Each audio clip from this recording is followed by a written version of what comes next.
आज जो ये सम्मान दिया है, सम्मान किया है, ये सम्मान हमारा नहीं, ये सम्मान ये खूब पूनिया खाप का है।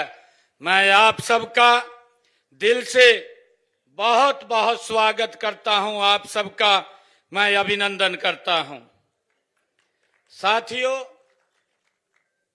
आज इस अवसर पर दादा बाणदेव जी के जन्मोत्सव के अवसर पर और सर्वजातीय पूनिया समाज का इस महासम्मेलन में उपस्थित हमारे भारतीय जनता पार्टी के प्रदेश के प्रभारी माननीय सतीश पूनिया जी, हरियाणा सरकार में शिक्षा मंत्री महिपाल डांडा जी, लोक निर्माण मंत्री रणवीर गंगवा जी, हमारे सामाजिक न्याय एवं अधिकारिता मंत्री कृष्ण कुमार बेदी जी, हमारे हांसी के विधायक विनोद बाणा जी, नलवा के हमारे विधायक रणधीर पनिहार जी,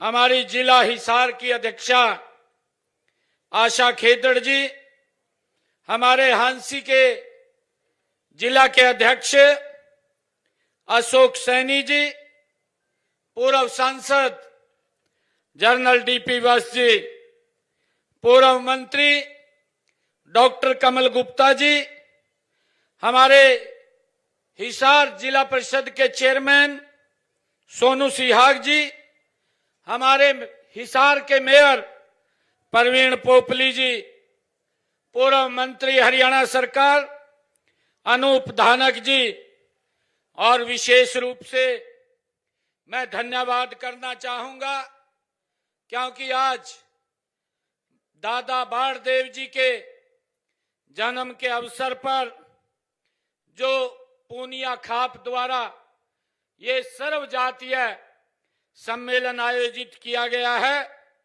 इसके लिए हमारे भारतीय जनता पार्टी के प्रदेश के महामंत्री और आयोजक सुरेंद्र पूनिया जी का मैं दिल से धन्यवाद करता हूं। और इसी कड़ी में हमारे दूसरे आयोजक जो प्रसिद्ध समाज सेवी भी हैं, लगातार समाज के अंदर उनको सुविधाएं देने का, पहुंचाने का काम करते रहते हैं, ऐसे हमारे विजय पूनिया जी, हमारे अध्यक्ष सर्स डेयरी ओम प्रकाश पूनिया जी, और मंच का बहुत अच्छे से संचालन कर रहे हमारे महिपाल शास्त्री जी, मैं उनको प्रणाम करता हूं। और हमारे बीच में आज जब हम दादा बाणदेव जी महाराज के आज इस प्रकाश पर्व के ऊपर हम एकत्र आए हैं, तो इस अवसर पर हम सबको आशीर्वाद देने के लिए हमारे बीच में संत अमरदास जी वो पधारे हैं, मैं उनको प्रणाम करता हूं। हमारे बीच में संत पुरी जी, पवन पुरी जी, वो भी पधारे हैं, और हमारे बीच में देवी शक्तिपुरी जी वो भी पधारी हैं, मैं उनको बहुत बहुत उनको प्रणाम करता हूं, उनका दिल से धन्यवाद करता हूं। और आज इस भव्य सम्मेलन में हमारी मातृशक्ति, हमारे बुजुर्ग, युवा साथी, मैं आप सबको भी दोनों हाथ जोड़ करके शीश नवा करके राम राम करता हूं, आप सबको प्रणाम करता हूं। साथियों, आज हम सब दादा बाणदेव के पावन जन्मोत्सव पर यहां एकत्र आए हैं। साथियों, यह दिन हमारे लिए एक श्रद्धा का दिन है, और यह दिन हम सब के लिए एक प्रेरणा का भी दिन है। साथियों, ये आत्म बल का भी ये हम सब के लिए दिन है। मैं आप सबको बहुत बहुत बधाई देता हूं। दादा बाणदेव जी का जीवन हम सब जानते हैं कि पूनिया खाप के इतिहास का वह सुनहरा अध्याय है जिसने हमें सिखाया है, जिन्होंने हमें शिक्षाएं दी हैं और उनके दिखाए हुए मार्ग के ऊपर हम आगे बढ़ रहे हैं। इंसान अपनी पहचान जन्म से नहीं, अपने कर्म और चरित्र से बनाता है। ये बाबा दादा बाणदेव जी ने हमें सिखाया है। साथियों, मुझे खुशी है, हम सब जानते भी हैं कि दादा बाणदेव, उनका जीवन से हमें यही सीख मिलती है कि उन्होंने हमें सत्य, अनुशासन और भाईचारे को जीवन का मूल मंत्र दादा बाणदेव जी ने ये हमें दिया है। साथियों, वो कहते थे, बाबा बाणदेव जी अपने शब्दों में वो बोलते थे कि खाप की ताकत उसकी एकता में है। ये बाबा बाणदेव जी कहते थे और समाज की उन्नति युवाओं की मेहनत में है। ये बाबा बाणदेव जी हमें मार्ग दे करके गए हैं। साथियों, उनका जीवन हमें यह संदेश देता है कि जब समाज संगठित और अनुशासित होता है तो हर समस्या का समाधान वो आसान हो जाता है। ये बाबा बाणदेव जी ने हमें सिखाया है। साथियों, पूनिया खाप ने हमेशा देश हित, समाज हित और जनहित में जनहित को सबसे ऊपर रखा है। ये हम सब के लिए बड़े गर्व की बात है। साथियों, दादाजी ने भी, दादा बाणदेव जी ने भी हमेशा हमें यही विश्वास दिया है कि जो खाप समाज की भलाई के लिए खड़ी होती है वह कभी कमजोर नहीं पड़ती है। ये बाबा बाणदेव जी ने हमें सिखाया है। साथियों, बाबा बाणदेव जी ने जहां बुजुर्ग बुद्धि देंगे, उन्होंने कहा कि जहां बुजुर्ग बुद्धि देंगे और युवा मेहनत करेंगे, महाविकास नहीं रुक सकता, विकास की गति बढ़ती है। साथियों, दादा बाणदेव जी महाराज कहते थे कि युवा यदि सही दिशा में आगे बढ़ जाए तो नई पीढ़ियों की वो तकदीर बदल देता है। अगर सही दिशा के अंदर आगे बढ़ जाए, ये बाबा बाणदेव जी अपने प्रवचनों में हम सबको वो बताते थे। और मुझे खुशी है कि हम लगातार बाबा बाणदेव जी के दिखाए हुए उस मार्ग के ऊपर हमारी सरकार निरंतर आगे बढ़ रही है। मैं ये कहना भी चाहूंगा कि हम सब ने ये संकल्प भी लेना चाहिए और युवाओं को भी हमें इस और बढ़ाना चाहिए कि हमारा युवा नशे से दूर रहे। ये बाबा बाणदेव जी ने अपने प्रवचनों में हम सबको भाइयों ये रास्ता दिखाया है। और मुझे खुशी है बताते हुए कि अभी पिछले दिनों जब मैंने इस नशे के विरुद्ध एक बड़ी साइक्लोथॉन यात्रा उसका चला रखी थी, तो उस बीच में हमारी सभी खाप पंचायतें अपना आशीर्वाद देने के लिए उस बीच में आई थी। मैं उनका भी आभार व्यक्त करता हूं और मैं पूनिया खाप से ये आग्रह करता हूं कि युवाओं को एक सही दिशा में आगे बढ़ाना चाहिए ताकि आने वाली पीढ़ियां हमारी और सशक्त और मजबूत हो सके, उनको हम नशे से दूर रखें। साथियों, मैं आप लोगों से यह भी अपील करना चाहूंगा कि हम युवाओं को शिक्षा, खेल और तकनीकी में हम उनको आगे बढ़ाने का काम करेंगे। साथियों, और समाज व खाप मान सम्मान को हमेशा हम ऊंचा रखेंगे। मैं युवा साथियों से ये कहना चाहता हूं। मुझे खुशी है कि आज जब हम दादा बाणदेव जी का जो सपना था उस सपने को हमने धरातल पर उतारते हुए उसको आगे बढ़ाने का काम करना है। जो दादा बाणदेव जी कहते थे कि हमारा भाईचारा वो मजबूत होना चाहिए, ये बाबा बाणदेव जी वो अपने शब्दों के अंदर हम सब का मार्गदर्शन करते थे और वो कहते थे कि परिवार एकजुट होना चाहिए, और जब भाईचारा मजबूत होगा, परिवार एकजुट होगा, तो साथियों और हर घर में सम्मान और संस्कार, सुरक्षा ये बनी रहेगी जब हम ये काम करेंगे। ये बाबा बाणदेव जी ने हमें ये शिक्षा दी है। साथियों, मुझे खुशी है कि हमारी सरकार बाबा बाणदेव जी के उस दिखाए हुए मार्ग के ऊपर निरंतर आगे बढ़ रही है। हम सब जानते हैं कि अभी कल मैं बड़ खालसा के अंदर था। बड़ खालसा में गुरु तेग बहादुर जी का जो 350वां साला दिवस हम सब हरियाणा सरकार बड़े पद्धर के ऊपर मना रही है।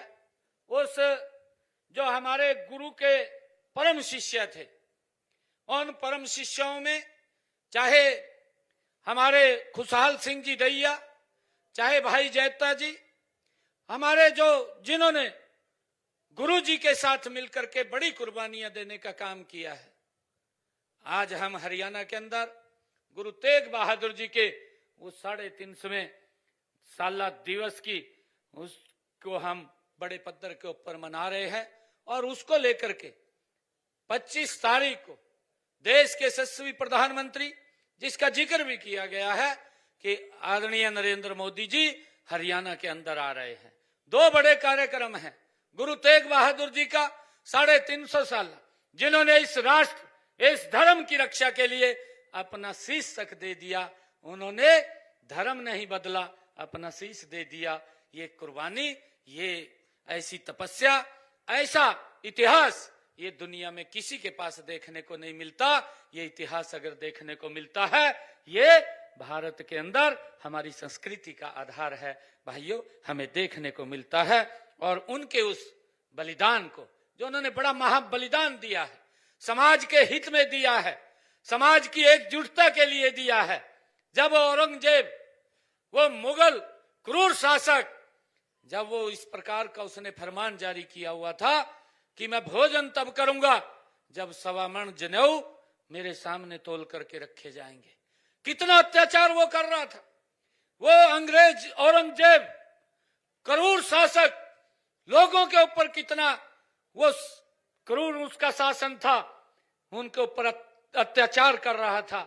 महिलाएं सुरक्षित नहीं थी, बेटियां सुरक्षित नहीं थी। और उस समय के अंदर जब कश्मीरी पंडित इकट्ठे होकर के गुरु तेग बहादुर जी के पास गए और उन्होंने कहा गुरु तेग बहादुर जी को कि हमें इतने अत्याचार हमारे ऊपर हो रहे हैं, गुरु जी हमारे कुछ आप इसके ऊपर समाधान निकालिए। उनकी बात को गुरु जी ने सुना, गुरु तेग बहादुर जी ने उनकी बात को सुना और सुन करके गुरु तेग बहादुर जी ने कहा, उन्होंने कहा कि इसको रोकने के लिए किसी बड़े व्यक्ति को अपना बलिदान देना पड़ेगा। उनके साथ ही गुरु गोविंद सिंह जी, जो मात्र 9 वर्ष के थे, उनके साथ ही बैठे थे। गुरु गोविंद सिंह जी ने कहा, पिताजी आपसे बड़ा कौन बलिदानी हो सकता है? आपके पास ये लोग आए हैं, आपने कहा है कि बड़ा बलिदान दे सकते हैं, आपसे बड़ा बलिदान कौन दे सकता है?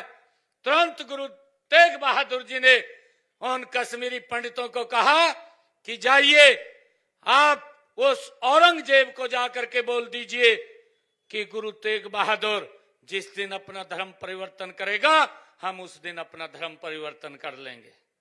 भाइयों, यह इतिहास है हमारा, है यह इतिहास है। परंतु उस इतिहास को जन जन तक पहुंचाने का जिम्मा ये हमारी सरकार ने ये इसी प्रकार उठा रखा है, संत प्रचार प्रसार समिति के माध्यम से, कि हमारे जो महापुरुष हैं उन महापुरुषों के दिवसों को हम राज्य स्तर के ऊपर मनाने का काम करते हैं। और कल उसी कड़ी के अंदर खुशहाल सिंह जी दैया, जो उस क्रूर शासक औरंगजेब ने जब गुरु तेग बहादुर जी उनकी बात को बोल करके वो औरंगजेब को मिलने के लिए जब गए, औरंगजेब ने उनको गिरफ्तार कर लिया और गिरफ्तार करके बंदी बना लिया। उनको बंदी बना लिया, तरह तरह की यातनाएं दी गई, उनको प्रलोभन भी दिए गए और इस प्रकार के प्रलोभन दिए गए कि आप अपना धर्म बदल दें। परंतु गुरु तेग बहादुर जी ना तो उनके अत्याचारों के सामने वो झुके, ना प्रलोभन के अंदर आए, और उन्होंने भाइयों धर्म परिवर्तन नहीं किया। और औरंगजेब ने ये फरमान जारी किया कि गुरु तेग बहादुर जी का सर धड़ से अलग कर दिया जाए। भाइयों जब वो उनका धड़ से सर अलग कर दिया, वो क्रूर औरंगजेब उसको अपमानित करना चाहता था। परंतु हम देखते हैं कि जब गुरु तेग बहादुर जी का शीश अलग किया गया, उस वक्त एक बहुत बड़ा तूफान आया और उस तूफान के अंदर उनके शरीर को हमारे लखी शाह जो बंजारा है हमारे, वो उठा करके ले गए और उनके जो शीश था उस शीश को भाई जैता जी उठा करके ले गए।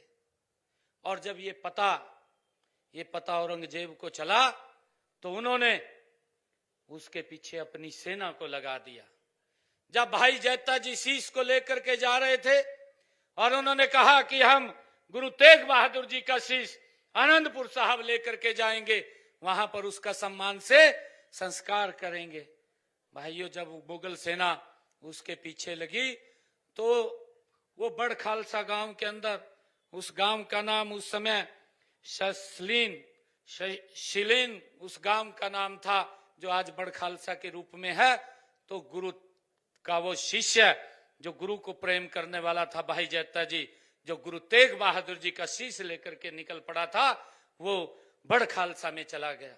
और बड़ खालसा में जब उसको पता लगा कि औरंगजेब की सेना ने पूरे गांव को घेर लिया, अब निकलने का भी बाहर रास्ता नहीं बचा है, तो वो खुशहाल सिंह जी को मिले, खुशहाल सिंह जी के घर गए। औरंगजेब को दे दो, मुगलों को दे दो, और गुरु तेग बहादुर जी का शीश आप लेकर के आनंदपुर साहब चले जाओ। ये गुरु के प्यारे, जो गुरु को प्रेम करने वाले, ये इतिहास हमारा था। मैं कल वहां उस बड़ खालसा के अंदर गया था, वहां पर भी 350 वर्ष उस खुशहाल सिंह दैया जी के उस बलिदान दिवस को हुए हैं, जो बड़े बलिदान दिए हैं, और उसको 350 जो साला कुरुक्षेत्र के अंदर मना रहे हैं। देश के यशस्वी प्रधानमंत्री आदरणीय नरेंद्र मोदी जी वहां पर आ रहे हैं। उसका निमंत्रण आप सबको हमारे हरियाणा प्रदेश के प्रभारी आदरणीय सतीश पूनिया जी ने भी आप सबको दिया है। और मैं भी आप लोगों से आग्रह करता हूं कि उस इतिहास को हम जिंदा हमें रखना चाहिए, उस इतिहास को घर घर में हमें पहुंचाना चाहिए, और हम गुरु तेग बहादुर जी के उस बलिदान दिवस के अवसर पर कुरुक्षेत्र में भारी संख्या के अंदर हमें वहां आना चाहिए। साथियों, बाबा दादा बाड़देव जी, उनके जीवन से प्रेरणा लेकर के निरंतर हमारी सरकार आगे काम कर रही है। हम सब देख भी रहे हैं, जिसका जिक्र भी किया है कि हमने अपने संकल्प पत्र में 217 वायदे किए थे जब विधानसभा का चुनाव चल रहा था, और मुझे खुशी है कि हमने उन 217 में से पहले ही वर्ष के अंदर हमने 50 हमारे वादों को पूरा भी कर दिया है। जिनमें हमारे जो वायदे थे, कितने महत्वपूर्ण वायदे थे। हमारे जो वायदे थे कि मेरे जो किसान की फसल है, वो किसान की फसल, कोई भी हरियाणा प्रदेश के अंदर हमारा किसान जो फसल उगाएगा, हरियाणा सरकार उसको एमएसपी पर खरीदने का काम करेगी। ये काम हमने, ये देश का पहला ऐसा राज्य है हरियाणा जिसने निर्णय किया है कि अपने किसान की पूरी फसल वो एमएसपी पर खरीदने का काम करेंगे। साथियों, हमने ये भी निर्णय किया कि हमारे जो ऐसे किसान थे जिनके पास जमीन पट्टे के ऊपर थी, लंबे समय से वो काश्त कर रहे थे, परंतु उनके नाम नहीं थी, ये मालिकाना हक देने का काम भी ये हमारी सरकार ने किया है। हमने ये भी निर्णय किया है कि जो गांव के अंदर किसी व्यक्ति ने अपना मकान पंचायती भूमि के ऊपर बना रखा है, लंबे समय से उसके ऊपर एक लिटिगेशन कोर्ट की तलवार लटकी रहती थी। कई बार कोई एप्लीकेशन दे देता था, उसका मकान ढा देते थे, मजबूरी होती थी जब कोर्ट का कोई निर्णय आ जाता था। परंतु हमने निर्णय किया, हरियाणा प्रदेश के अंदर जो गांव में अगर किसी व्यक्ति ने पंचायती भूमि के ऊपर 20 वर्षों से अपना मकान बना रखा है तो उसको भी मालिकाना हक देने का काम ये हमारी सरकार ने किया है, ताकि उसके ऊपर ये समस्या ना रहे। साथियों, हमने जो हमारे किसान थे अंग्रेजों के समय का, उनके ऊपर एक टैक्स लगा हुआ था और उस टैक्स को 133 करोड़ रुपया था। हमने उस टैक्स को तो जड़ से समाप्त किया है और समाप्त तो किया है, 133 करोड़ को भी हमने माफ करने का निर्णय हमारी सरकार ने किया है। साथियों, मुझे खुशी है आज इस पूनिया खाप के बीच में जब मैं आया हूं कि दादा बाड़देव जी महाराज, जिनका जीवन हमें प्रेरणा देता है और उस प्रेरणा को लेकर के हम निरंतर आगे बढ़ करके काम कर रहे हैं। उनकी सोच थी कि गरीब को कैसे मजबूत और सशक्त किया जाए और हमने आते ही जो बात कही थी कि हम हरियाणा के युवाओं को बिना पर्ची बिना खर्ची के हम नौकरी देने का जो काम कर रहे हैं उसको आगे बढ़ाने का काम करेंगे। भाइयों, मेरे पास हरियाणा के जब युवा आए थे कि रिजल्ट रुका है, मुख्यमंत्री जी आप रिजल्ट निकाल दें। मैंने कहा कि अभी तो नहीं निकाल सकता, परंतु 8 तारीख के बाद जब आप सबका हरियाणा प्रदेश के लोगों का आशीर्वाद मिलेगा तो मैं सख्त बाद में लूंगा। पहले आपको ज्वाइनिंग लेटर दूंगा। 25,000 बच्चों को बिना पर्ची खर्ची के हरियाणा सरकार के अंदर नौकरी देने का काम किया है। साथियों, निरंतर हमारी सरकार काम कर रही है।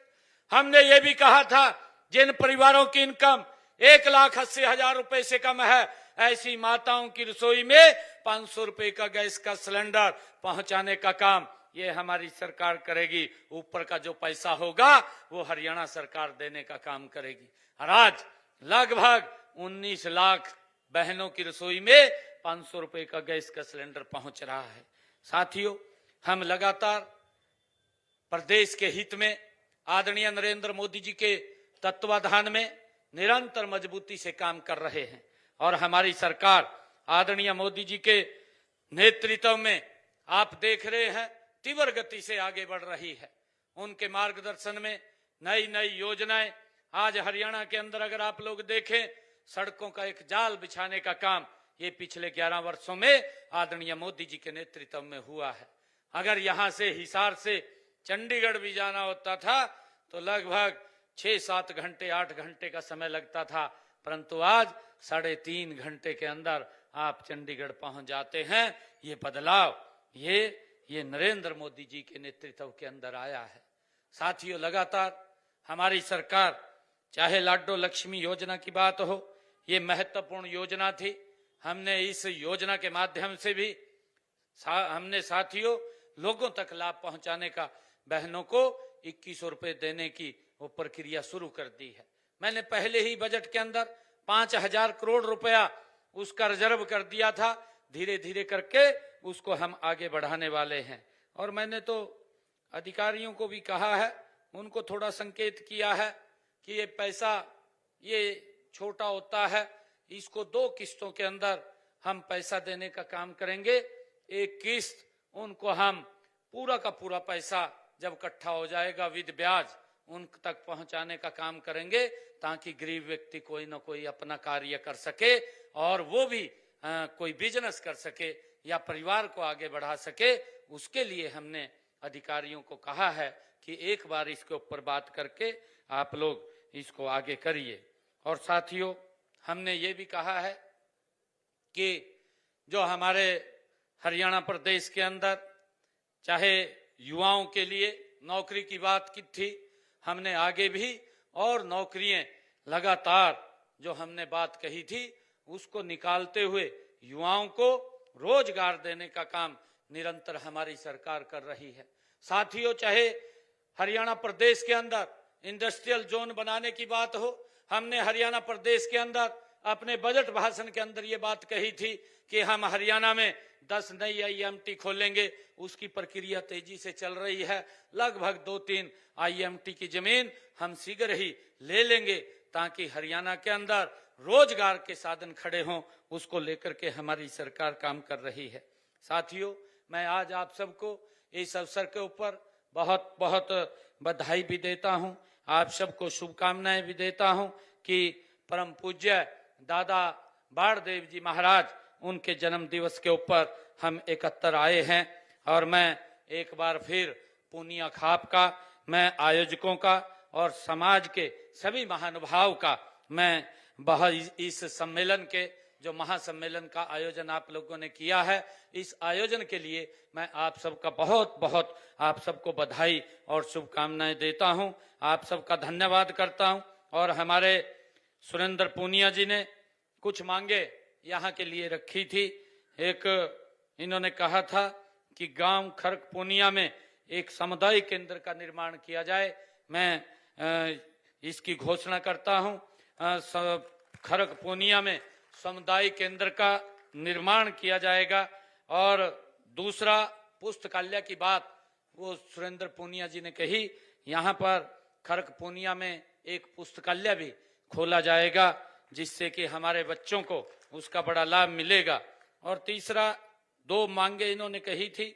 एक और मांग मैं ये कहता हूँ, क्योंकि दादा बाणदेव जी का जो जीवन है वो हमें यही सिखाता है और हमारी सरकार निरंतर उसके ऊपर काम कर रही है कि यहाँ स्कूल के अंदर जो हमारा खरक पूनिया का स्कूल है उसको संस्कृत मॉडल स्कूल के रूप में विकसित किया जाएगा ताकि बच्चों को यहाँ पर अच्छी शिक्षा मिले। क्योंकि माँ बाप सोचता है कि हमारा बच्चा वो अंग्रेजी स्कूल के अंदर पढ़े, परंतु उसको खरक पूनिया में ही ये सारी सुविधाएं इसी सरकारी स्कूल के अंदर मिलेंगी। इसकी भी मैं आज घोषणा करता हूं। जो भी आप कह रहे हैं, सुरेंद्र पूनिया जी कह रहे कि बाबा बाणदेव जी के नाम से वो हो जाए, वो जो भी आपका रेजुलेशन मेरे पास पंचायत की तरफ से आएगा उसके ऊपर विचार करके उसको आगे बढ़ा दिया जाएगा। मैं पुनः आप सबको और पूनिया खाप को पुनः बहुत बहुत मैं साधुवाद देता हूं, क्योंकि हमारे समाज का ही ताना बाना है जो आपस में मिलकर के प्यार से हम एकता से जो दादा बाणदेव जी ने हमें मार्ग दिया है उस मार्ग के ऊपर आगे बढ़ते हैं। तो जो मोदी जी का संकल्प है कि हमने विकसित राष्ट्र बनाना है, तो उस विकसित राष्ट्र में इन खाप के हमारे प्रतिनिधियों की एक बड़ी भूमिका होती है। मैं आप सबको इस अवसर पर बहुत बहुत बधाई और शुभकामनाएं देता हूं। इन्हीं शब्दों के साथ जय हिंद, जय भारत, जय भारत मां, जय दादा बाणदेव की, जय दादा बाणदेव की। बहुत बहुत धन्यवाद। जय हिंद, जय भारत। धन्यवाद। आपको बता दें इस वक्त की दादा बाणदेव जी पूनिया महोत्सव, ये बड़ी जानकारी कार्यक्रम में सीएम सैनी ने संबोधित किया। तो हिसार से सीएम सैनी को सुन रहे थे आप, जहां महापुरुषों के संदेश को जन जन तक पहुंचा रहे हैं सीएम के द्वारा ये तमाम बयान। सीएम ने कहा पीएम मोदी हरियाणा में 2 कार्यक्रमों में शामिल होंगे। पीएम के कार्यक्रमों की जानकारी दी। समाज की उन्नति, युवाओं की मेहनत का जिक्र करते भी सीएम नजर आए। सीएम ने कहा कि उनके दिखाए मार्ग पर सरकार आगे बढ़ रही है। तो दादा बाणदेव जी का उत्सव बिना खर्ची युवाओं को रोजगार देने की बात भी सीएम कहते नजर आए। महापुरुषों का संदेश जन जन तक पहुंचाने की बात भी सीएम कहते नजर आए। समाज की उन्नति युवाओं की मेहनत से है। सीएम ने कहा समाज की उन्नति युवाओं की मेहनत से है। दादा बाणदेव जी पूनिया महोत्सव।